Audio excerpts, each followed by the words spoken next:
ವೀಕ್ಷಕರೆಲ್ಲರಿಗೂ ನಮ್ಮ ವಾಹಿನಿಯ ದೈನಿಕ ರಾಶಿ ಫಲ ವಿಶೇಷ ಕಾರ್ಯಕ್ರಮಕ್ಕೆ ಸ್ವಾಗತ. ಇವತ್ತಿನ ಈ ವಿಡಿಯೋದಲ್ಲಿ ನಾವು ವರ್ಷ 2026 ರ ಮೇ ತಿಂಗಳಿನ 16 ಮತ್ತು 17ನೇ ತಾರೀಕಿನ ದಿನಗಳ ಸಿಂಹ ರಾಶಿಯ ದೈನಿಕ ಫಲಗಳನ್ನು ತಿಳಿದುಕೊಳ್ಳಲಿದ್ದು, ಇಲ್ಲಿ ಈ ದಿನಗಳು ಸಿಂಹ ರಾಶಿಯ ಜಾತಕದವರ ಪಾಲಿಗೆ ಹೇಗೆ ಸಾಬೀತಾಗಲಿವೆ ಅನ್ನೋದೆಲ್ಲವನ್ನ ಇಲ್ಲಿ ವಿಸ್ತಾರ ರೂಪದಲ್ಲಿ ತಿಳಿದುಕೊಳ್ಳೋಣ. ನಿಮ್ಮ ಜೀವನದಲ್ಲಿಯೂ ಏನಾದರೂ ಸಮಸ್ಯೆಗಳು ಬಾಧಿಸುತ್ತಲಿದ್ದರೆ ಈ ಕೂಡಲೇ ಸ್ಕ್ರೀನ್ ಮೇಲೆ ಕಾಣ್ತಿರುವ ನಮ್ಮ ಗುರೂಜಿ ನಂಬರಿಗೆ ಕರೆ ಮಾಡಿ ಶೀಘ್ರವೇ ಶಾಶ್ವತ ಪರಿಹಾರ ಕಂಡುಕೊಳ್ಳಿ. ವೀಕ್ಷಕರೇ, ಮೇ ತಿಂಗಳಿನ 16ನೇ ತಾರೀಕಿನ ದಿನವು ಶನಿವಾರದ ದಿನವಾಗಿರಲಿದ್ದು, ಇಲ್ಲಿ ವೈಶಾಖ ಮಾಸದ ಕೃಷ್ಣ ಪಕ್ಷದ ಅಮಾವಾಸ್ಯೆಯ ತಿಥಿ ಇರಲಿದೆ. ಇದನ್ನ ದರ್ಶೈ ಅಥವಾ ಬಾದ್ಮಿ ಅಮಾವಾಸ್ಯೆ ಎಂದು ಕರೆಯಲಾಗುತ್ತದೆ. ವಿಶೇಷವೆಂದರೆ ಈ ದಿನದಂದು ಶನೇಶ್ವರ ಜಯಂತಿಯೂ ಕೂಡ ಇರಲಿದೆ. ಹಾಗೆ ಈ ದಿನದಂದು ಭರಣಿ ನಕ್ಷತ್ರದ ಗೋಚರದ ಜತೆಗೆ ಸೌಭಾಗ್ಯ ಹೆಸರಿನ ಯೋಗವಿರಲಿದೆ. ಚಂದ್ರದೇವನು ಈ ದಿನದ ರಾತ್ರಿಯವರೆಗೂ ಮೇಷರಾಶಿಯಲ್ಲಿ ಗೋಚರಿಸಲಿದ್ದು, ಇಲ್ಲಿ ಸೂರ್ಯದೇವನು ವೃಷಭ ರಾಶಿಯಲ್ಲಿ ವಿರಾಜಮಾನನಾಗಿರಲಿದ್ದಾನೆ. ಈ ದಿನದಂದು ಅಭಿಜಿತ ಮುಹೂರ್ತವು ಬೆಳಗಿನ 11:50 ಹಿಡಿದು ಮಧ್ಯಾಹ್ನದ 12:45 ಇರಲಿದೆ. ಇನ್ನು ಮೇ ತಿಂಗಳಿನ 17ನೇ ತಾರೀಕಿನ ದಿನವು ಭಾನುವಾರದ ದಿನವಾಗಿರಲಿದ್ದು, ಇಲ್ಲಿ ಅಧಿಕ ಜ್ಯೇಷ್ಠ ಮಾಸದ ಶುಕ್ಲ ಪಕ್ಷದ ಪ್ರತಿಪದ ತಿಥಿ ಇರಲಿದೆ. ಹಾಗೆ ಈ ದಿನದಂದು ಕೃತಿಕಾ ನಕ್ಷತ್ರದ ಗೋಚರದ ಜತೆಗೆ ಶೋಭನ ಹೆಸರಿನ ಯೋಗವಿರಲಿದೆ. ಚಂದ್ರದೇವನು ಈ ದಿನದಂದು ವೃಷಭ ರಾಶಿಯಲ್ಲಿ ಗೋಚರಿಸಲಿದ್ದು, ಇಲ್ಲಿ ಸೂರ್ಯದೇವನು ಸಹ ಈ ದಿನದಂದು ವೃಷಭ ರಾಶಿಯಲ್ಲಿಯೇ ವಿರಾಜಮಾನನಾಗಿರಲಿದ್ದಾನೆ. ಈ ದಿನದಂದು ಅಭಿಜಿತ ಮುಹೂರ್ತವು ಬೆಳಗಿನ 11:50 ಹಿಡಿದು ಮಧ್ಯಾಹ್ನದ 12:45 ಇರಲಿದೆ. ವೀಕ್ಷಕರೇ, ಇದು ಈ 2 ದಿನಗಳ ಗ್ರಹ, ನಕ್ಷತ್ರ ಮತ್ತು ಯೋಗಗಳ ಕುರಿತಾಗಿರುವ ಮಾಹಿತಿಯಾಗಿದ್ದು, ಈ ಮಾಹಿತಿಯನ್ನೇ ಆಧರಿಸಿ ಈಗ ಈ ದಿನಗಳ ಸಿಂಹ ರಾಶಿಯ ಫಲಗಳನ್ನು ನೋಡೋಣ. ಮೊದಲಿಗೆ ಇಲ್ಲಿ ಮೇ ತಿಂಗಳಿನ 16ನೇ ತಾರೀಕಿನ ದಿನದ ಸಿಂಹ ರಾಶಿಯ ದೈನಿಕ ಫಲಗಳನ್ನು ತಿಳಿದುಕೊಳ್ಳುವುದಾದರೆ, ಈ ದಿನದಂದು ಚಂದ್ರದೇವನು ಮೇಷರಾಶಿಯ ಮೂಲಕ ನಿಮ್ಮ ಭಾಗ್ಯಭಾವದಲ್ಲಿ ಗೋಚರಿಸಲಿದ್ದಾನೆ. ಮೇಲಾಗಿ ಇಲ್ಲಿ ದರ್ಶ ಅಮಾವಾಸ್ಯೆಯ ಜೊತೆಗೆ ಶನಿ ಜಯಂತಿ ಹಾಗೆ ಬುಧಾದಿತ್ಯ ರಾಜಯೋಗದ ಪ್ರಭಾವಗಳು ಪ್ರಬಲವಾಗಿರಲಿವೆ. ಹೀಗಾಗಿ ಈ ದಿನದಂದು ನಿಮಗೆ ವಿದೇಶೀಯ ಯಾತ್ರೆಗಳ ಯೋಗಗಳು ಪ್ರಬಲವಾಗೊಳ್ಳಲಿವೆ. ಇಲ್ಲಿ ವಿದೇಶೀಯ ಕಾರ್ಯಗಳಲ್ಲಿಯೂ ಅಧಿಕ ಲಾಭದ ಪ್ರಾಪ್ತಿ ಉಂಟಾಗಲಿದೆ. ವಿಶೇಷವಾಗಿ ಆಮದು ರಫ್ತು ಕ್ಷೇತ್ರದಲ್ಲಿ ಅಧಿಕ ಲಾಭದ ಪ್ರಾಪ್ತಿ ನಿಮ್ಮದಾಗಿರಲಿದೆ. ಈ ವಿಶೇಷ ಸಮಯವು ಸಂಬಂಧಗಳ ದೃಷ್ಟಿಯಿಂದ ಉತ್ತಮವಾಗಿರಲಿದೆ. ಇಲ್ಲಿ ವಿಶೇಷವಾಗಿ ನಿಮ್ಮ ಸಂಬಂಧಗಳಲ್ಲಿ ಪ್ರೇಮ ಮತ್ತು ವಿಶ್ವಾಸದ ವೃದ್ಧಿ ಉಂಟಾಗಲಿದೆ.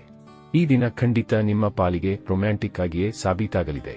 ಇಲ್ಲಿ ಅವಿವಾಹಿತ ಜಾತಕದವರ ಪಾಲಿಗೂ ಸಮಯ ಉತ್ತಮವಾಗಿರಲಿದ್ದು, ಇಲ್ಲಿ ಉತ್ತಮ ವಿವಾಹ ಪ್ರಸ್ತಾವಗಳು ಕೂಡ ನಿಮಗೆ ಲಭಿಸಬಹುದಾಗಿವೆ. ಇಲ್ಲಿ ವರ್ತನೆಯನ್ನ ತೋರಿಸುವ ಅಥವಾ ನೋಡುವ ಪ್ರಕ್ರಿಯೆ ಮಾಡುವಿರಾದರೆ ಉತ್ತಮ ಜೀವನ ಸಂಗಾತಿಯ ಆಯ್ಕೆಯೂ ಕೂಡ ಉಂಟಾಗಲಿದೆ.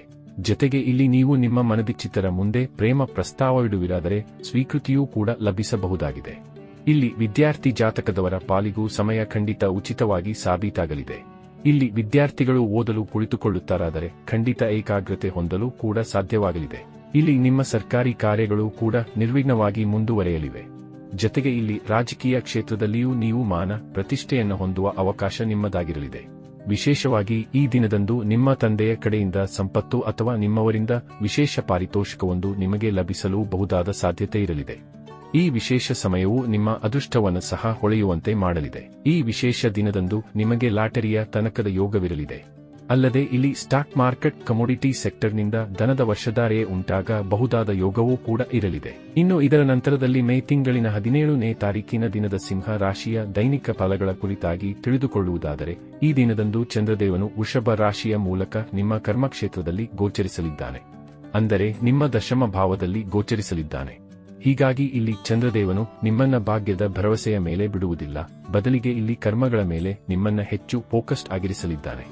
ಇಲ್ಲಿ ನೀವು ಪರಿಶ್ರಮ ಮತ್ತು ಶ್ರದ್ಧೆಯ ಮೂಲಕ ನಿಮ್ಮ ಕೆಲಸ ಕಾರ್ಯಗಳಲ್ಲಿ ತೊಡಗಿಕೊಳ್ಳುವುದು ನಿಮಗೆ ಹೆಚ್ಚು ಲಾಭದಾಯಕವಾಗಿ ಸಿದ್ಧಗೊಳ್ಳಲಿದೆ. ಜತೆಗೆ ಈ ದಿನದಂದು ನಿಮ್ಮ ಬಹುತೇಕ ಪೆಂಡಿಂಗ್ ಕಾರ್ಯಗಳನ್ನು ಪೂರ್ಣಗೊಳಿಸಲು ನಿಮಗೆ ಸಾಧ್ಯವಾಗಲಿದೆ. ಹಾಗೆ ಇಲ್ಲಿ ನೀವು ನಿಮ್ಮ ವ್ಯಾಪಾರ ಕ್ಷೇತ್ರದಲ್ಲಿ ನಿಮ್ಮ ಪರಿಶ್ರಮದಿಂದಾಗಿ ಸಫಲತೆಯನ್ನು ಹೊಂದಲಿದ್ದೀರಿ. ಇಲ್ಲಿ ಹೊಸ ವ್ಯಾಪಾರದ ಪ್ರಾರಂಭವನ್ನು ಸಹ ನೀವು ಮಾಡಬಹುದಾಗಿದೆ.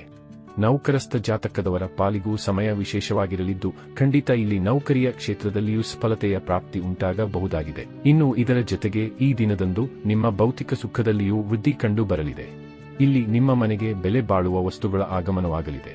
ವಿಶೇಷವಾಗಿ ಇಲ್ಲಿ ನಿಮಗೆ ನಿಮ್ಮ ಮಾತಾ ಪಿತೃವಿನ ಸುಖದ ಜೊತೆಗೆ ಅವರ ಸಹಕಾರವೂ ಕೂಡ ಲಭಿಸಲಿದೆ. ಅಲ್ಲದೆ ಇಲ್ಲಿ ನಿಮಗೆ ನಿಮ್ಮ ಸಂಗಾತಿಯ ಮನೆಯ ಪಡೆಯವರ ಸಹಕಾರದ ಪ್ರಾಪ್ತಿಯೂ ಕೂಡ ಲಭಿಸಲಿದೆ. ಇನ್ನು ಲವ್ ರಿಲೇಶನ್ಶಿಪ್ ಮತ್ತು ಮ್ಯಾರಿಡ್ ಲೈಫ್ ಕೂಡ ಶುಭ ಫಲಗಳಿಂದ ಕೂಡಿರಲಿದ್ದು, ಖಂಡಿತ ನಿಮ್ಮ ಸಂಬಂಧಗಳಲ್ಲಿ ಮಧುರತೆಯ ಪ್ರಾಪ್ತಿ ಉಂಟಾಗಲಿದೆ. ಇಲ್ಲಿ ಸ್ಟಾಕ್ ಮಾರ್ಕೆಟ್ ಕಮೋಡಿಟಿ ಸೆಕ್ಟರ್ನಲ್ಲಿಯೂ ನಿಮಗೆ ಲಾಭದ ಫಲಗಳು ಲಭಿಸಲಿದೆ. ಆದರೆ ಇಲ್ಲಿ ನೀವು ಹೂಡಿಕೆಗೂ ಮುನ್ನ ಒಂದಿಷ್ಟು ಬುದ್ಧಿವಂತಿಕೆಯನ್ನ ಪ್ರಯೋಗಿಸಬೇಕಾಗುವುದು.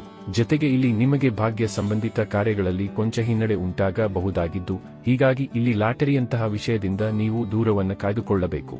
ಒಟ್ಟಾರೆಯಾಗಿ ಇಲ್ಲಿ ಈ 2 ದಿನಗಳು ನಿಮ್ಮ ಪಾಲಿಗೆ ಲಾಭದಾಯಕವಾಗಿ ಸಾಬೀತಾಗಲಿದ್ದು, ತಪ್ಪದೇ ಈ ಸಮಯದ ಸದುಪಯೋಗ ಪಡೆದುಕೊಂಡು ಮುನ್ನಡೆಯಬೇಕು. ವೀಕ್ಷಕರೇ, ಇದು ಈ 2 ದಿನಗಳ ಸಿಂಹ ರಾಶಿಯ ದೈನಿಕ ಫಲಗಳ ಸಂಪೂರ್ಣ ಮಾಹಿತಿ. ಈ ಮಾಹಿತಿ ನಿಮಗೆ ಇಷ್ಟವಾದರೆ ವಿಡಿಯೋವನ್ನು ಲೈಕ್ ಮತ್ತು ಶೇರ್ ಮಾಡಿ. ಹಾಗೆ ಚಾನೆಲ್ ಸಬ್ಸ್ಕ್ರೈಬ್ ಮಾಡುವುದರೊಂದಿಗೆ ನಿರಂತರ ವಿಡಿಯೋ ಅಪ್ಡೇಟ್ಸ್ಗಳಿಗಾಗಿ ತಪ್ಪದೇ ಪಕ್ಕದ ಬೆಲ್ ಐಕಾನ್ ಬಟನ್ ಕೂಡ ಕ್ಲಿಕ್ ಮಾಡಿ.